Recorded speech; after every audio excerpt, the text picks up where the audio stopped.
Assalamualaikum warahmatullahi wabarakatuh. Pada kesempatan kali ini, saya akan menunjukkan hasil kegiatan skripsi saya selama di PT Timah Tbk. Sebelumnya, saya mengucapkan terima kasih kepada bapak-bapak yang telah menghadiri seminar sidang ujian skripsi saya. Adapun judul pembahasan yang pertama saya akan bahas di sini adalah latar belakang. Seperti yang kita ketahui,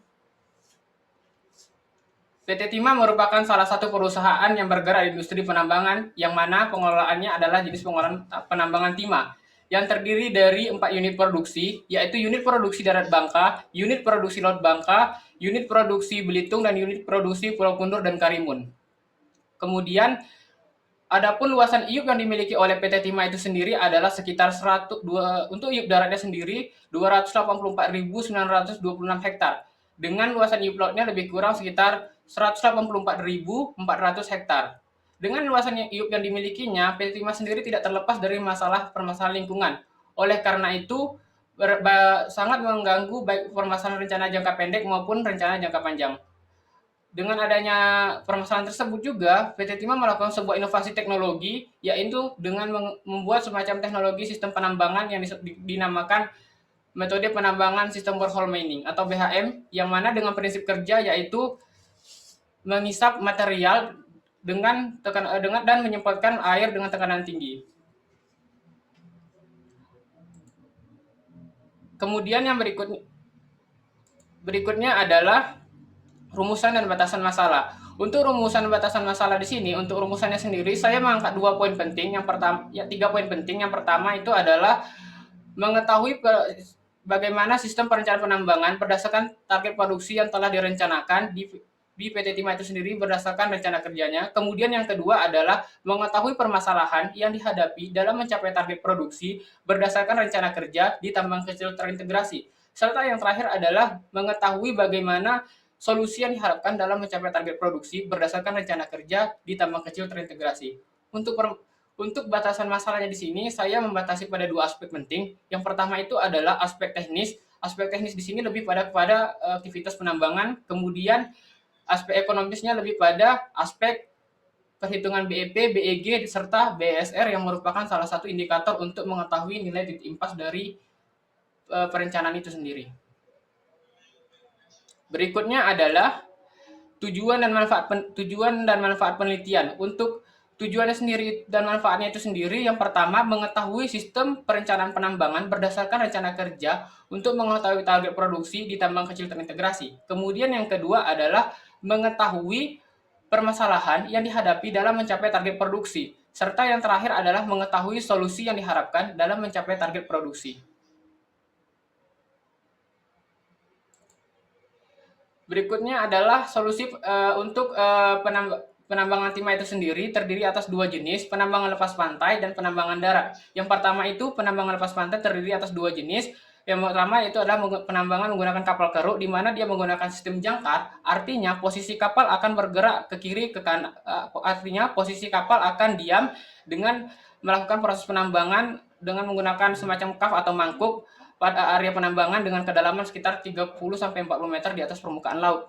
Kemudian yang kedua yaitu adalah penambangan dengan menggunakan kapal isap. Penambangan dengan menggunakan kapal isap ini memiliki 3 jenis prinsip penambangan. Yang pertama itu adalah rotasi 360 derajat, artinya posisi kapal akan bergerak ke kiri ke kanan dengan putaran 360 derajat untuk area cadangan yang merata. Kemudian yang kedua adalah metode spuding 45, 90, dan 180 derajat, artinya posisi kapal akan bergerak ke kiri ke kanan 45, 90, dan 180 derajat untuk cadangan yang tidak merata. Serta yang terakhir adalah metode gabungan antara keduanya, yaitu di mana metode rotasi 360 derajat ini berfungsi untuk membuka penambangan, kemudian untuk yang spuding 45, 90, dan 180 derajat itu berfungsi sebagai melakukan kegiatan aktivitas penambangan. Yang mana di kapal isap sendiri di sini, dia sebagian besar melakukan penambangan dengan menggunakan metode gabungan. Berikutnya yaitu adalah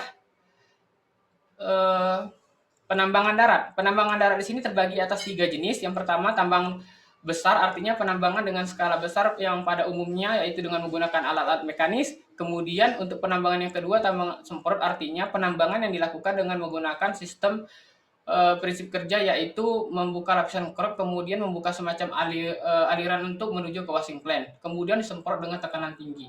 Berikutnya yang terakhir adalah penambangan TKT atau tambang kecil terintegrasi, di mana tambang skala ini merupakan tambang dengan skala kecil terintegrasi dengan mitra PT Timah itu sendiri. Adapun yang termasuk dalam TKT ini adalah borehole mining.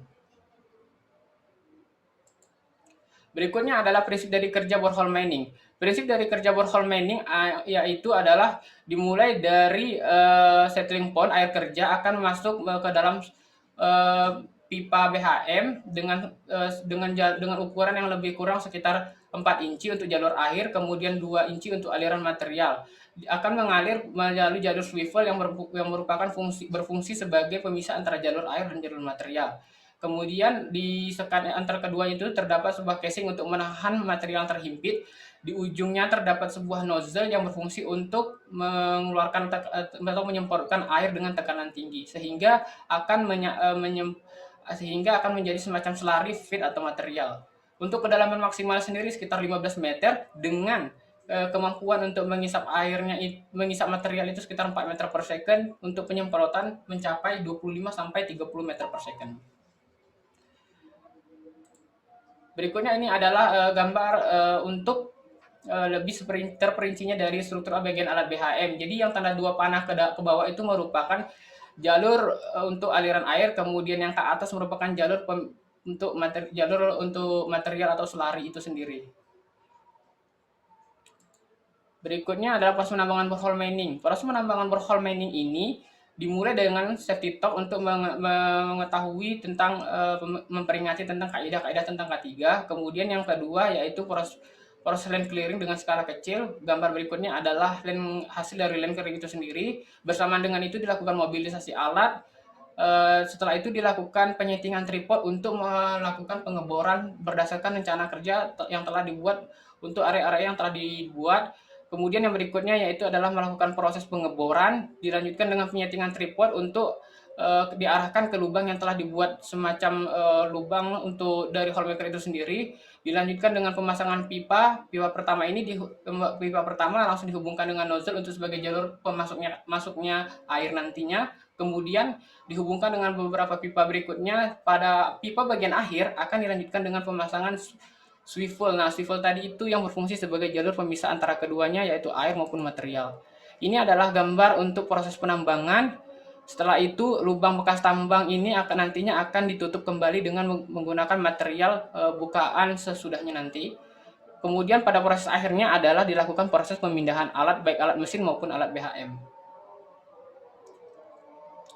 Berikutnya adalah proses pengolahan. Jadi aliran slurry dari aliran material itu akan yang overtiling akan ke bawah menuju ke lubang yang sudah dilakukan penambangan sebelumnya. Kemudian aliran material berharga feednya itu akan tertahan di atas sakan. Selanjutnya setelah menjadi padatan di atas karpet akan dipindahkan ke sakan yang berikutnya. Kemudian akan dilakukan penyemprotan dan hasil semprotan yang berdasarkan pemisahannya tersebut akan dimasukkan ke dalam karung untuk mengetahui produksi perharinya. Berikutnya adalah ilustrasi dari pemisahan dari lubang material yang overflow tadi tersebut berdasarkan pengolahannya. Dengan prinsip yaitu backfilling, artinya akan menutup pada lubang berikutnya. Dan pada lubang bagian akhir nantinya akan ditutup dengan menggunakan disposal yang berada di sekitar area penambangan. Berikutnya ini adalah analisis ekonomi BHM, terdiri atas 3 poin. Yang pertama itu untuk capital expenditure ini merupakan biaya investasi, biasanya biaya yang dikeluarkan oleh perusahaan dengan skala besar untuk kepemilikan. Kemudian yang contohnya itu sendiri adalah seperti biaya pembebasan lahan, kemudian pembelian alat dan lain sebagainya. Untuk operating expenditure ini merupakan biaya operasional yang contohnya itu seperti biaya bahan bakar, biaya perawatan atau maintenance dan lain sebagainya. Berikutnya yang terakhir adalah cost of good manufacture. Di sini merupakan biaya yang dikeluarkan oleh perusahaan untuk mengeluarkan pada periode waktu tertentu atau dengan kata lain biaya tak terduga. Jadi setelah itu ini adalah proses penghitungan data teknis rencana kerja. Yang pertama itu kita harus mengetahui luas daerah yang akan ditambang, kemudian kedalaman yang akan ditambang. Yang ketiga adalah mengetahui volume yang akan ditambang, serta yang keempat adalah kadar yang akan ditambang, dan yang terakhir itu adalah produksi keseluruhannya. Untuk mengetahui total biaya produksinya sendiri, itu kita harus menjumlahkan antara keduanya, yaitu total biaya produksi untuk investasi ditambahkan dengan operasional. Untuk harga logam timah itu sendiri dikalikan dengan nilai tukar rupiah terhadap dolar dan faktor pengali untuk mengetahui nilai harga dari timah itu sendiri. Serta untuk break even point-nya sendiri, kita harus mengetahui total biaya produksi dibagi dengan harga logam timah. Untuk pemindahan biji, kita harus mengetahui volume produksi, kemudian dibagikan dengan waktu kerja. Sementara untuk BEG-nya, setelah kita mendapatkan BEP dan BEG, itu kita dibagikan menjadi untuk mendapatkan hasil dari BEG itu sendiri. Kemudian rumus real produksi. Jadi rumus real produksi ini didasarkan pada real total jam jalan dibagikan dengan rencana jam jalan kita dikali 100%. Berikutnya yaitu total produksi. Nah, total produksi di sini kita harus mengetahui total produksi per bulan dikalikan dengan persen SN cancelled rate. Kemudian untuk kapasitas per bulan itu sendiri, kita harus mengetahui total jam jalan per bulan dikalikan dengan kapasitas penambangan efektif. Nah, ini adalah lokasi, tempat, dan waktu untuk melakukan penelitian. Yang pertama itu adalah tempatnya di sendiri dilakukan di PT Timah Persero Tbk, tepatnya unit produksi darat Bangka Selatan, dengan rentang waktu sekitar Oktober dan November 2019. Selanjutnya metode penelitian. Adapun alat yang digunakan adalah alat tulis yang berfungsi sebagai untuk menunjang kegiatan selama penulisan di lapangan. Kemudian kamera ini berfungsi sebagai dokumentasi, serta untuk software di sini berfungsi sebagai penunjang dalam proses perhitungan cadangan secara terkomputerisasi itu sendiri. Untuk tahapan analisis data, di sini saya menghitung data teknis rencana kerja secara manual, kemudian dilanjutkan dengan menggunakan software, dan setelah itu juga dilakukan observasi di lapangan untuk mengetahui produksi, kemudian data produksi secara real maupun permasalahan yang ada di lapangan. Setelah itu dilakukan evaluasi untuk per bulannya. Berikutnya adalah hasil dan pembahasan. Jadi untuk target jam jalan kita sekitar 184 jam dengan target kapasitas penambangan yaitu 1.104 meter kubik, dan rencana target ore yang diharapkan yaitu sekitar 131,37 kg ore SN. Ini adalah peta wilayah rencana kerja kita, di mana di sini kita bisa melihat bahwa luasan IUP yang yaitu sekitar 5.598 meter persegi dengan kedalaman rata-rata sekitar 12,56 meter dengan volume sekitar 70.000 lebih, dan kadar yang dimiliki yaitu sekitar 0,119, dan produksi ornya per keseluruhannya sekitar 8,83 ton. Ini adalah profil A dan B. Jadi profil A dan B di sini berdasarkan lapisan kita bisa melihat didominasi oleh lapisan pasir halus maupun pasir kasar, begitu pula sebaliknya dengan kedalaman maksimal sekitar 14 meter. Ini menunjukkan bahwa di lapisan profil AB ini sebagian besar lapisan itu memiliki kandungan yang relatif cukup rendah. Juga bisa kita lihat pada timah dihitung pada lapisan core itu sendiri. Begitu pula dengan lapisan C juga merupakan lapisan yang dimiliki kekayaannya juga sangat rendah dengan kedalamannya yang itu sekitar 13 meter. Kemudian lapisan yang dimiliki per profilnya itu juga lebih bervariatif dibandingkan dengan lapisan profil C dan D.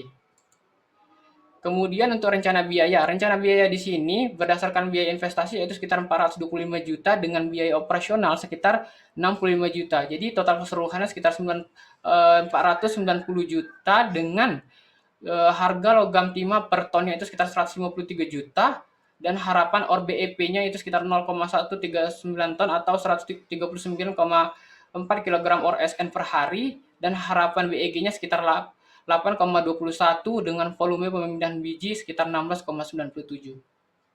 Dan untuk BEG aktualnya harapannya adalah sekitar 2,46 OR SN. Berikutnya yaitu adalah real jam kerja Oktober dan November. Jadi untuk real jam kerja pada bulan Oktober dan November mengalami penurunan. Ini dikarenakan ada beberapa hal yang nantinya akan saya bahas pada saat berikutnya. Begitu pula dengan produksi, yaitu hanya mencapai 62,45 kg ore SN, dan pada bulan November mengalami penurunan yang sangat signifikan, yaitu sekitar 26,38 kg ore SN.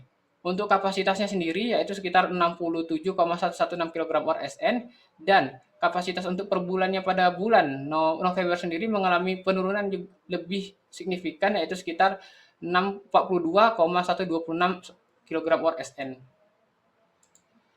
Berikutnya ini adalah grafik permasalahan yang dihadapi dalam berholmeng itu selama di lapangan lebih kurang 2 bulan. Jadi sebagian besar permasalahan yang dihadapi di BHM itu sendiri, kerusakan alat mesin ini dikarenakan alat yang digunakan belum terstandarisasi dengan baik. Kemudian yang kedua, kondisi hujan dan longsor merupakan permasalahan yang saling berhubungan, di mana kondisi di lapangan berdasarkan lapisan bisa kita ketahui yaitu lapisan yang mengandung pasir halus, lempung. Jadi apabila terjadi hujan dan genangan air, potensi untuk longsor juga semakin besar. Selain itu juga swivel. Nah, untuk perbaikan swivel ini sendiri perlu membutuhkan waktu yang lebih cukup lama untuk melakukan proses perbaikan. Dikarenakan untuk perbaikannya itu perbengkelan masih memiliki alat yang cukup kurang memadai. Kemudian solusi yang diharapkan, jadi harapan dari perbaikan di sini adalah solusi mesin itu sendiri harus dilakukan pembaharuan seperti meningkatkan kapasitas dari mesin yang mulai dari 26 hektopower menjadi sekitar lebih di atas itu sendiri. Kemudian kalaupun tidak melakukan perbaikan ataupun pembaharuan, harusnya melakukan penggantian dari komponen alat mesin itu sendiri. Kemudian yang kedua, jumbo bag berdasarkan pengamatan di lapangan juga sudah tidak digunakan lagi, melainkan hanya menggunakan semacam karung yang lebih efektif dibandingkan dengan jumbo bag, dikarenakan biaya yang relatif lebih besar untuk pengangkutan menuju ke washing plant. Serta tripod ini sendiri perlu standarisasi alat yang lebih baik lagi, dikarenakan kemampuan alat apabila sudah alat BHM terhimpit oleh material di dalamnya, dia tidak mampu menampungnya. Kemudian pipa di sini disebabkan pipa aus di sini disebabkan oleh karena adanya material yang saling bertumburan di dalam pipa, kemudian semakin lambat laun akan mengalami aus, jadi sehingga akan mengakibatkan kebocoran. Selanjutnya kondisi hujan. Kondisi hujan memang berdasarkan pengamatan di lapangan dan berdasarkan data BMKG yang dilampirkan tersebut, curah hujan berpotensi dengan keberhasilan sekitar 80%. Jadi hujan, tingkat intensitas hujan dari sedang hingga ke berat. Berikutnya yaitu adalah karpet sakan lepas. Di sini dikarenakan adanya lalainya dari para operator sehingga menyebabkan karpet sakan lepas sehingga or atau padatan mineral yang mengandung mineral yang berharga lepas atau jatuh ke bawah. Harapannya agar lebih berhati-hati dan lebih teliti lagi kembali dalam mengawasi area pencucian. Kemudian kesimpulan dari skripsi saya di sini adalah berdasarkan pemaparan di atas dapat disimpulkan bahwa target rencana kerja kita itu sekitar 139,4 kilogram ORSN per hari berdasarkan BEP, dan berdasarkan di produksi baik pada bulan Oktober maupun November tidak mencapai target. Jadi dapat dikatakan bahwa BHM belum dikatakan efektif walaupun dengan kata alasan biaya yang relatif rendah maupun di area yang baru. Kemudian alasan yang kedua yaitu masalah yang dihadapinya itu antara lain seperti hujan, longsor, kemudian jumbo bag rusak, tripod bengkok, kemudian juga yaitu adalah karpet sakan lepas yang diakibatkan oleh lalainya para operator pencucian. Serta yang terakhir yaitu solusi yang diharapkan adalah melakukan perbaikan maintenance terhadap mesin itu sendiri, kemudian juga melakukan semacam standarisasi alat kembali agar produksi alat terstandarisasi dengan baik. Kemudian yang berikutnya adalah perlu pengawasan terhadap cuaca dan iklim yang sewaktu-waktu akan berubah, serta yang terakhir selalu berhati-hati agar tidak lalai dalam mengawasi area pengolahan. Berikutnya adapun harapan yang diharapkan dari skripsi ini adalah perlu dibuatnya semacam layout, kemudian infrastruktur yang lebih baik lagi, kemudian juga penentuan area lokasi penambangan, baik itu area timbunan, kemudian area air, dan lain sebagainya. Kemudian untuk saran yang kedua itu mengoptimalkan penggunaan alat mesin, kemudian juga perlu melakukan perawatan pengecekan baik semua komponen alat dari BHM itu sendiri, serta bagi para tenaga kerja diharapkan bekerja lebih hati-hati lagi dan agar mencapai target produksi sesuai dengan yang diharapkan. Mungkin hanya itu yang dapat saya sampaikan, lebih dan kurang saya mohon maaf. Wassalamualaikum warahmatullahi wabarakatuh.